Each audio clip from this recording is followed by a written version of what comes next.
হিসেব করে দেখেন আপনার 10 বছরের নামাজ কাজা আছে, 15 বছর 20 বছরের নামাজ কাজা আছে। কি করবো এগুলো নামাজের?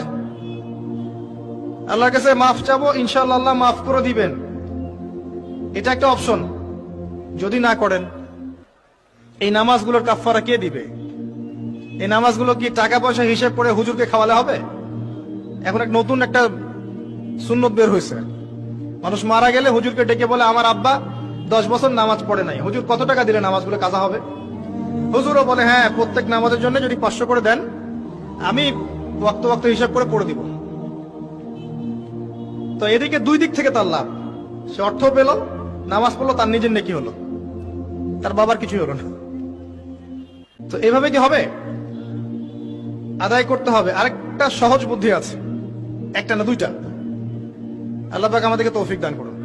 জামাতে নামাজ পড়া। যখন আপনি জামাতে এক ওয়াক্ত নামাজ পড়ছেন, আপনি 25 বা 27 ওয়াক্তের নেকি পাচ্ছেন। এখানে আপনি ক্যালকুলেশন মিলাতে পারবেন। একটা হচ্ছে বেশি বেশি নফল নামাজ পড়া, ফরজের ঘাটতিগুলো আল্লাহ পাক নফল দিয়ে পূরণ করবেন ইনশাআল্লাহ। আরেকটা অপশন আছে, ওমরা করা। কেন বললাম ওমরা করা?